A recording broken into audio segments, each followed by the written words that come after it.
This is Gabriel Marin from Consider the Source and the Social Assassins, and you're geeking out to Gear Gods.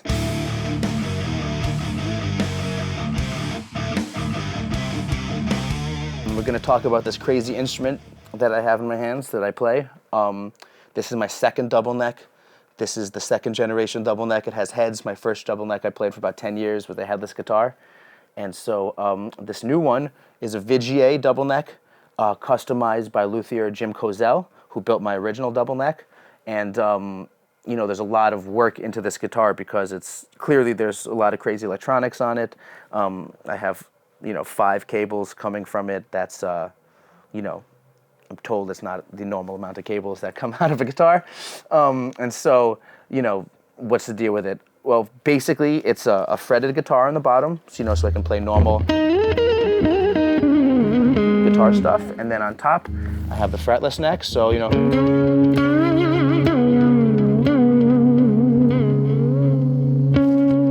for the fretless stuff. For the whammy bar, which is very important to me, it's in my hand, anytime I'm playing the fretted neck, basically, the whammy bar's in here. I have what's called a Stets bar. Most whammy bars or bridges sit into the guitar, and as you pull up on it, it goes into the guitar. This one goes backwards and forwards, to raise and lower the pitch, so it doesn't actually go into the cavity of the guitar. You can't dive bomb with it, but the Stets bar is really great for a lot of stuff that I do. I do a lot of synthesizer style, like pitch wheel bends.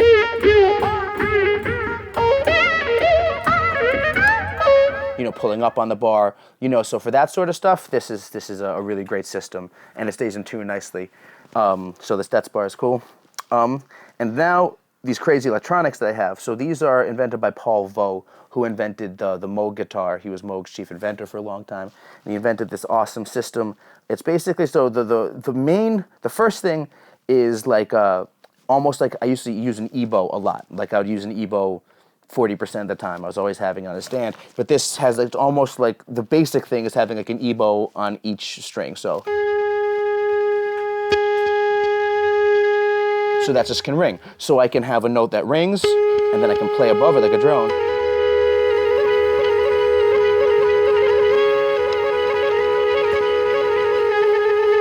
I can also change the drone.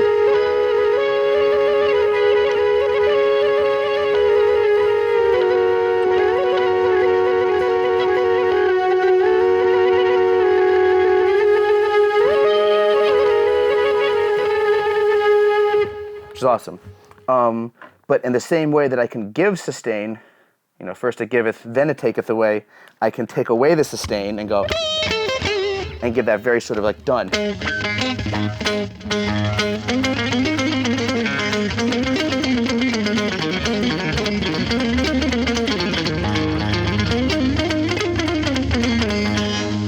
My bridge pickup, I don't have a bridge pickup, so my bridge pickup is these Graphtec Ghost systems. I got these Air Norton single coil sized humbuckers in the neck, which is really great. And then I have these Graphtec things in the bridge, because where the Vaux pickup goes is where the bridge would go. I don't really use the bridge pickup most of the time, so it was okay to do away for most of the time, but I need it for certain things. So I get this cool little acoustic sort of thing,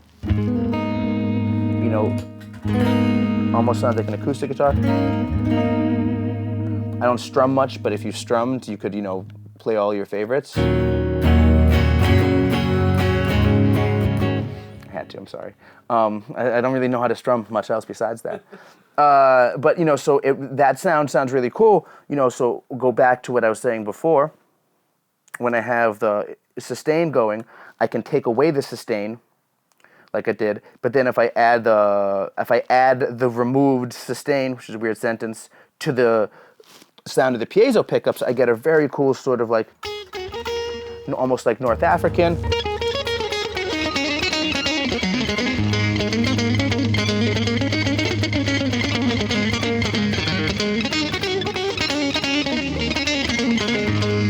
But also, if I do the right ornaments, I can make it more of an Asian sound.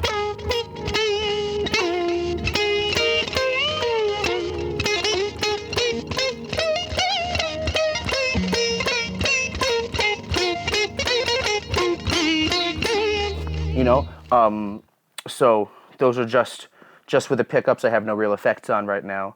You know, but also this, at the same time though, you could get that sort of sound with just playing it the right way without having any effects on in general, you know.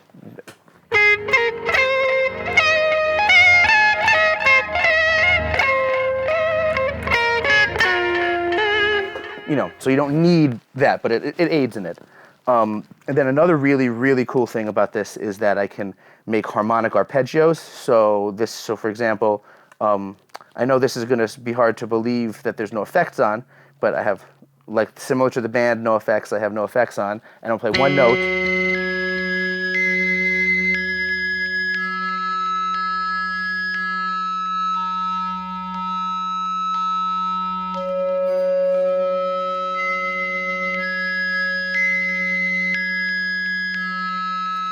So forth. And that's just overtones, you know, that's just the overtone series and harmonics and whatnot, cycling through that, so I can change the speed of that. And then, you know, so on the top neck, I use that a lot because, you know, I act like the singer for a lot of the situations that I'm in. So with the top neck, with the sustain, you know, with the E-bow, I always lost this hand, but now I can.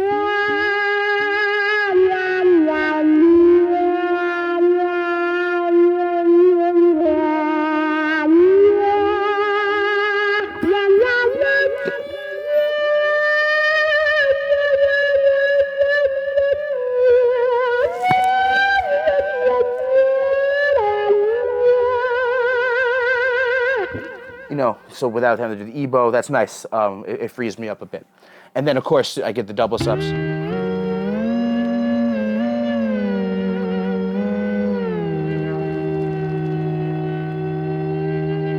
know, so there's lots of stuff with the ability to free up the hands from that. So it's a really awesome instrument. It's for how I play, which is a weird way of playing. It fits perfectly.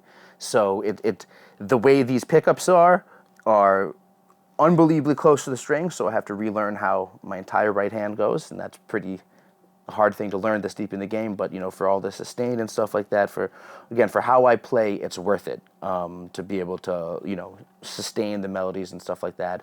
Make the, you know, you can't hybrid pick on it, but that's a fine trade-off for me. So as a melodic player, you know, this instrument is really designed for melodies.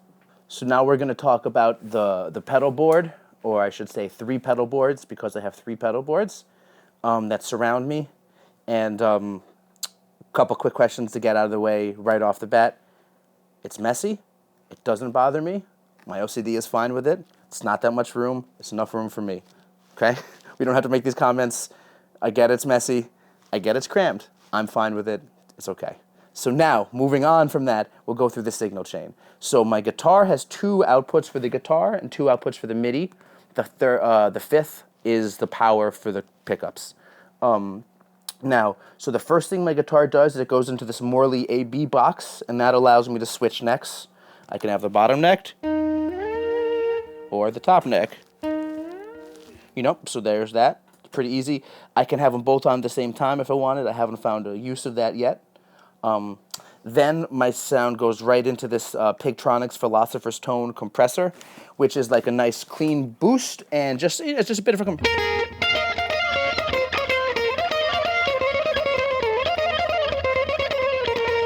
just adds a little bit of treble. I have a pretty dark sound. It adds a bit of treble, a little bite. It's nice.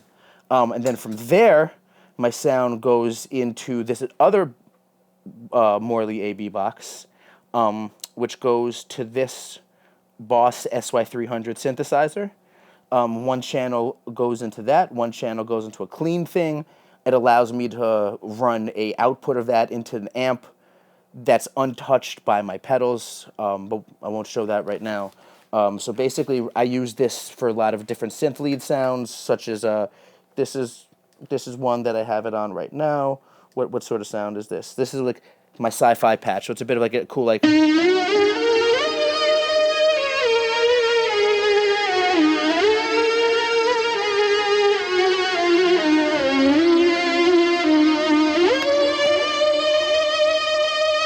Some high-pitched delay. It repeats up the octave. Cool synthesizer thing. I have a lot of different sounds in this bank. I use it a lot. I use it for a lot of different like melody sounds for certain songs, you know. You know, especially if I get some of the sustain on there, I can really make it sound more like a synthesizer.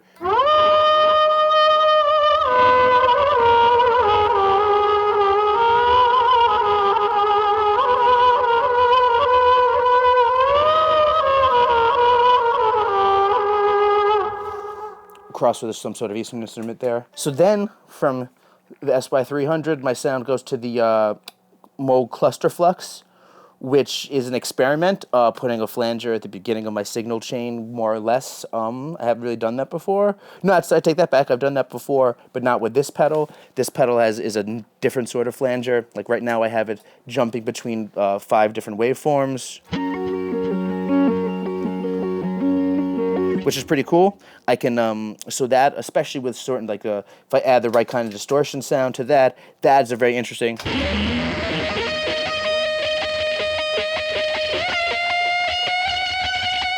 Especially when we get more crazy. You know, so that's a good sound for that. From there, I go to my pitchfork, standard sort of whammy pedal thing. You know, I don't do that because that's Tom Morello's move. Not gonna steal another man's move, but I have, you know, I mostly use it for like a little twinkly, some twinkle action, some sounds like that. If I want to add some soaring melody.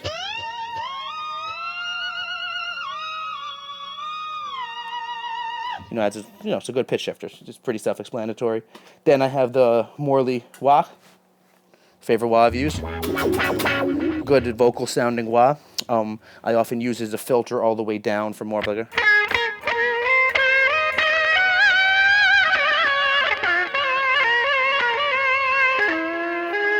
little thinner of a sound, but also has that sort of standard wah sound.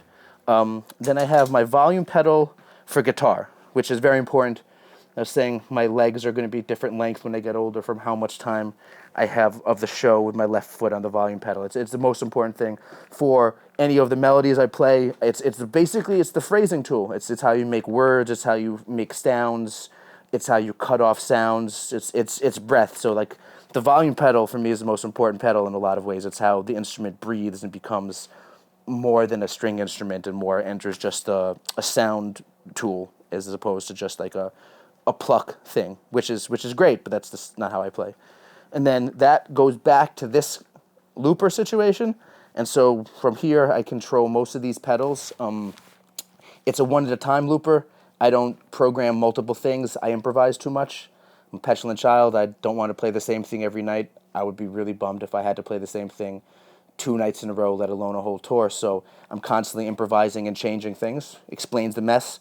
But so this allows me a lot of freedom and a future career as a tap dancer, because of all the hopping that I have to do around constantly. The first sound here is my Red Panda particle. I have it pretty early in the signal chain. I have a couple of different glitchy pedals at different points in the signal chain. I love this pedal. I use it a lot in the studio. Live, I have it set for kind of like a granular synthesizer sort of sound.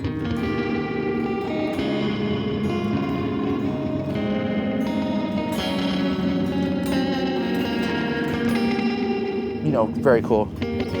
I think it's cool. Then the next sound I have is this little customized XP space station thing. I use it for lasers, a descending sort of laser.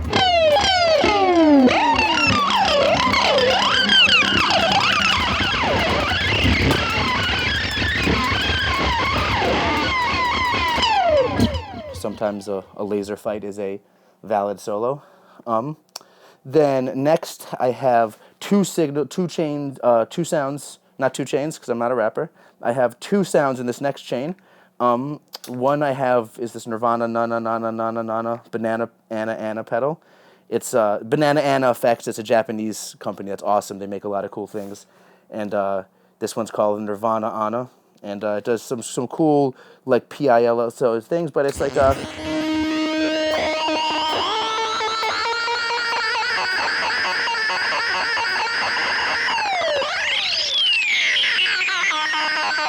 cool sound for that. Then I also have this Molecular Charlie Foxtrot, which I love, which is a glitch pedal that I use for bidirectional glyphs, not a thing, glitches.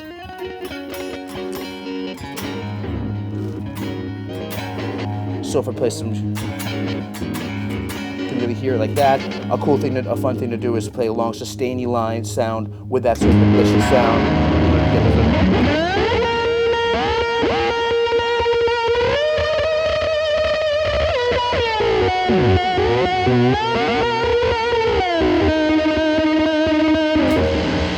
Add some rhythm, it adds some glitchiness to it, but I use that for as a predictable glitch, if there is such a thing. Next, I have another pedal that I adore, the Autobit Meris pedal. Right now, I don't have the MIDI things hooked up to save the insane amount of sounds that I've made on it, so I have it to be a glitch thing, a rhythmic glitch, but it doesn't, it glitches in a very different fashion. So this one I'll use while I'm improvising, playing a line, so if I'm playing like a traditional sort of melody,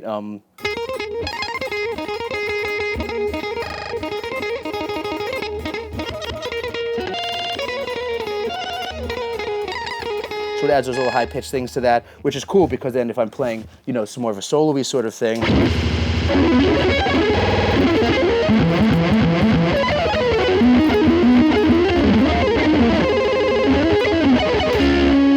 it adds some unpredictability to something like that. I love that pedal. Then I have my gain. So for gain, I have a couple of different layers or stages of the gain. I don't stack that much. I use a little bit of stacking. So my first thing is just a little bit of my clean sound.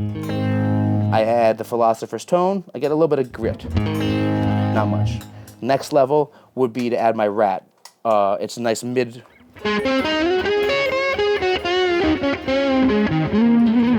sort of sound, not too much distortion.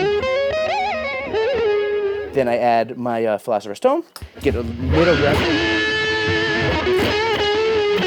If I just wanted to play some bluesy stuff, this would be the sound.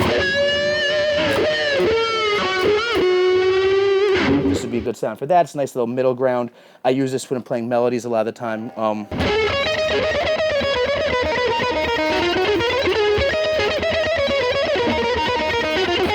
Because it's not too distorted, but it still cuts a bit.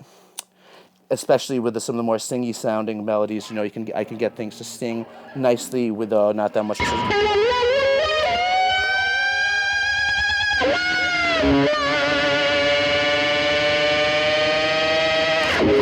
So you can get that sort of thing.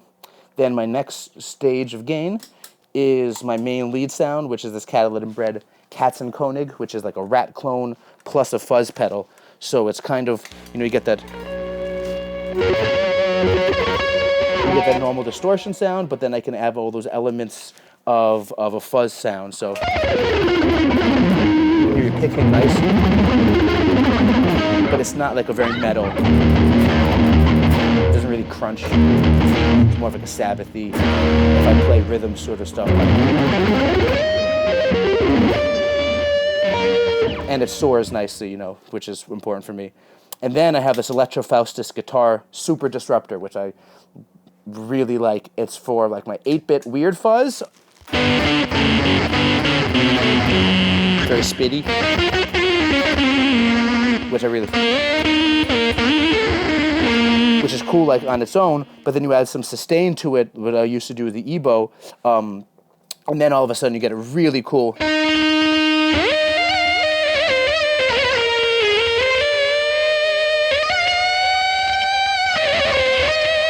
kind of Robert Frippish sort of sound, but then I can divide it into this like sub-octave. But then my favorite thing is to play where the sub-octave glitches, and find the zone where it glitches and go back and forth between, and you get this like Nintendo-y sort of like sound that you're not supposed to get, but those are my favorite sounds.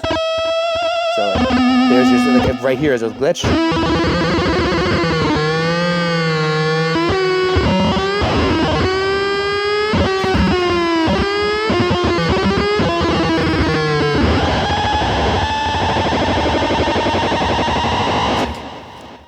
I like that. I feel that sort of sound is a very expressive sort of thing that says a lot.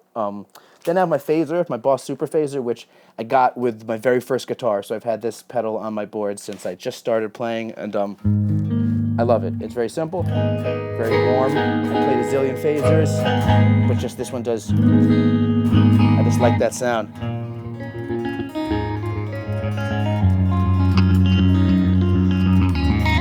something really subtle like that. You can get something more, especially you add a little gain to that.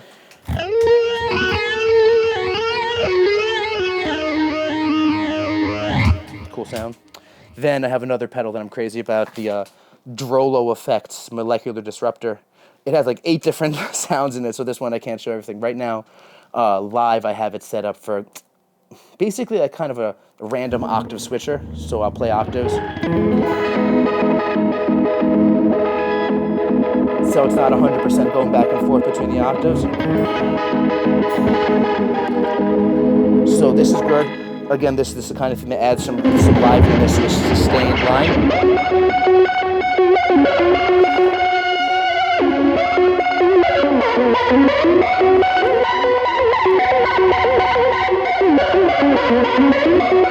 Got that?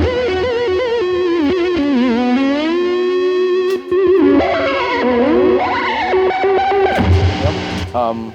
Then from there, my sound takes a journey out of the little safety of the loop, which is such a great thing. If you play live, you got to get this, because if a sound stops working within my board, I know exactly which one it is. So that's a major thing when you're playing 1.5-hour sets every night, improvising, and you have a lot of messy pedals, to be able to identify a problem, because problems will happen, chords will break. This is a good way. So once it leaves that, it goes first to this Red Panda Tensor pedal, which is my new favorite pedal. I just got it before tour. Right now I have it set on a cool thing where it's taking my sound, pitch shifting it in a random way. It's a kind of thing that when I'm going to play, let's say I want to play some sort of atonal lines, I can put the sound on and I can add some unpredictable pitch shifting to my line. So if I want to play some more tonal, so some more tonal.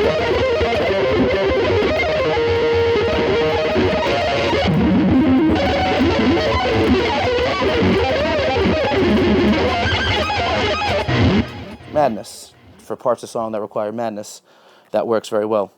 And then I go to this Class A boost, another Pigtronics pedal, just for solos, for chorus melodies, for times when the band behind you gets a bit much. It's just a bit, you can give yourself a little more hum when you need it. I have it at the end of my signal chain, so it doesn't add distortion. If you put your boost before your distortion, it adds distortion. I'm already on the verge of feedback. I play with my amp right on my butt, so I can just turn around and get feedback when I need it. So I got to fight about that all the time, so I have the boost at the end. And then I go into my Line 6 M9, which I use for delay and looping. I do all my looping live, no quantizing, just be a man and get it right, or deal with the consequences of a loop that's going to be going around for the whole song and not be right. And I have my normal delay sound, which is, you should hear if I played. It's not a normal, I have kind of a lopsided stereo delay. It's more of a gentle thickening thing. You don't really hear it as much, but it's the left and the right are offset from each other just to be a bit confusing and weird. So I'll have that. Then I'll have like a swishy delay.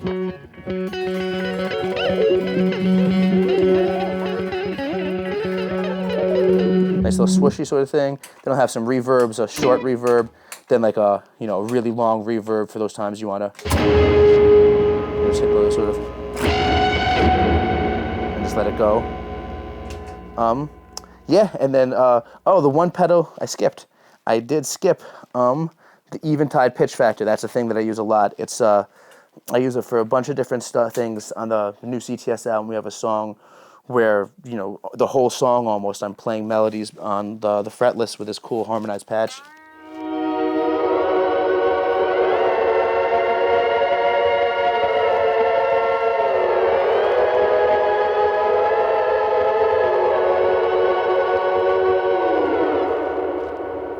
Without the reverbs on there. Without the reverb, it's still pretty cool.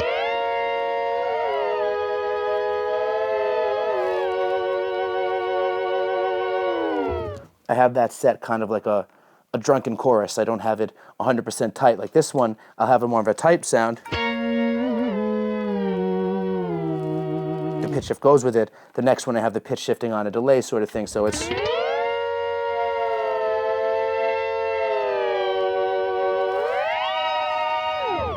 not a chorus that's 100% tight with each other. You know. So there, and that goes to my guitar amp, which is a J&E tube amp. Basically, it's a 59 Fender Bassman. I don't want any reverb. I don't want any distortion. I just want a nice, very vanilla, but a good vanilla clean sound that I can mess up with all this goodness. So this is for the MIDI stuff.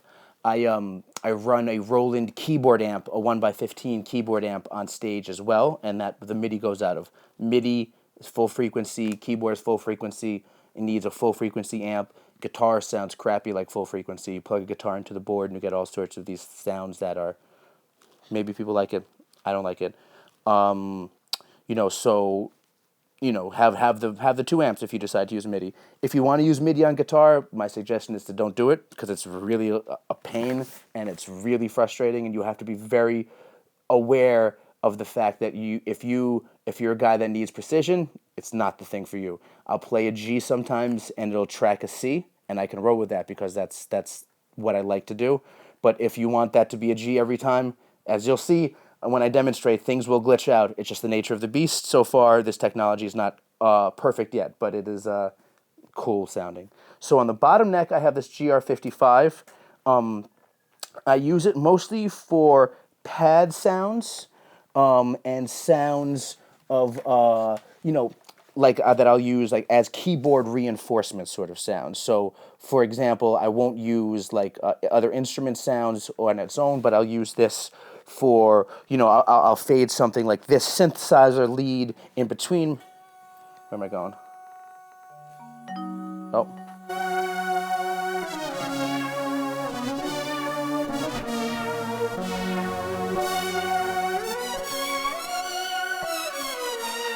Something like that. I have that, or I'll, you know, I have string sounds. But the cool thing is I can control my MIDI from this patch thing.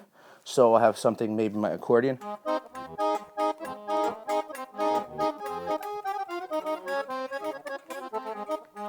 Or something like some strings.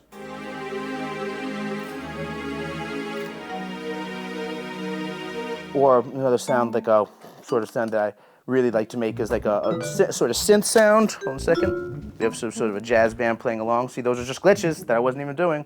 Talking about the glitches. But so you get this sort of like cool keyboard sound. Then I can fade in some strings.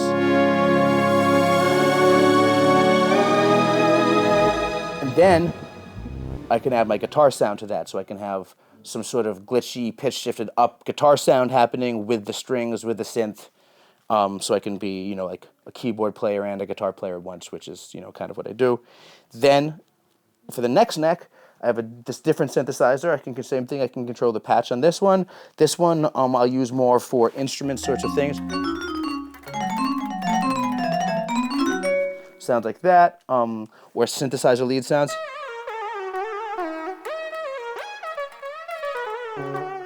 You know, like that.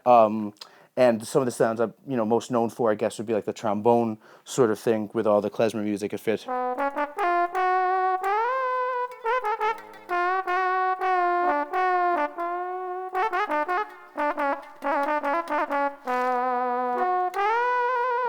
So often I'll have the guitar and this thing blended together, especially in the studio, because there's going to be times where this just won't track the note. So often you get to hear that in the studio, like here's the guitar sound playing everything perfectly, and here's the MIDI thing playing 80% of the stuff not that perfectly. But then you combine them in the studio and you get passable. And live, you know, it is what it is, and you fight it, and you get some creative glitches and you get some destructive glitches, and just part of the game. But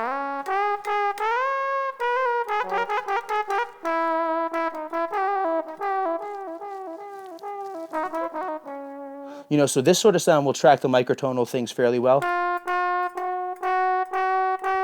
Whereas something like a vibraphone would, you know,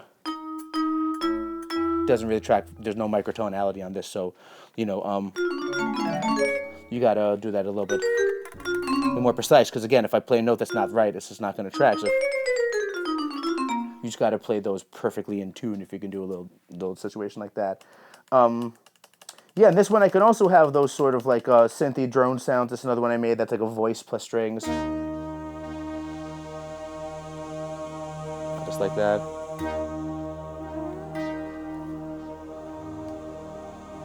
then, you know, so you get those sort of things. Yeah, my MIDI pickup is actually my piezo pickup built into the bridge, which is pretty cool. I used to have the Roland system, the GK3. I don't have room for that, so I have this. You know, so this is one I can use for like some sort of, you know, modern sounds.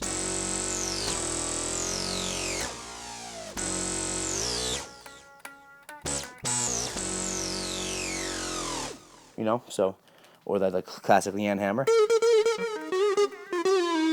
Sort of sound like that. So, you know, those are the things with the MIDI.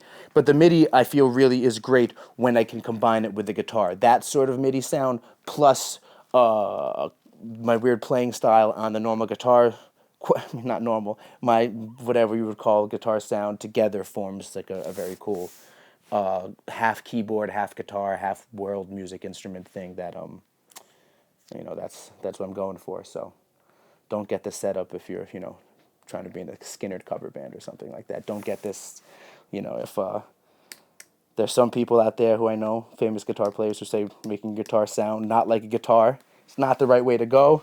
I disagree wholeheartedly, and I feel that making guitar sound like whatever you wanted to do is the right way to go, because this instrument is a wonderful tool at making sounds, not just tapping and slapping and sweeping and throwing things and, you know, all these different things that you can do about it, you know, at the same time. Or also don't just play blues rock licks, you know, do whatever you want. Strum things, play guitar with a quarter, play guitar with a screwdriver, and then sweep, slap, tap, alternate pick a zillion notes a second too when you want to do that. You know, just don't make that your be all end all thing. You know, squeal a note is more important than, you know, showing off how fast you can play, to me. And one more thing of the rig, these gravity picks. This is like my shape and size that I love. I love it. I was changing picks constantly for years. My bandmates were always making fun of me because I was like, I got the pick, and 6 months later I would change it. So they never believed me. It's 3 years I found these, and I haven't changed since. I love them. They're the best picks. They don't chirp. You know, I pick really aggressively. I pick almost every note, and so I was going through like a pick a show, and I just lose picks too frequently to go through a pick a show. So these are great. They maintain structural integrity well. Thank you so much for watching the rig rundown. I hope you gain some sort of pedal knowledge about what you'd like to do, or maybe what you'd like to not do.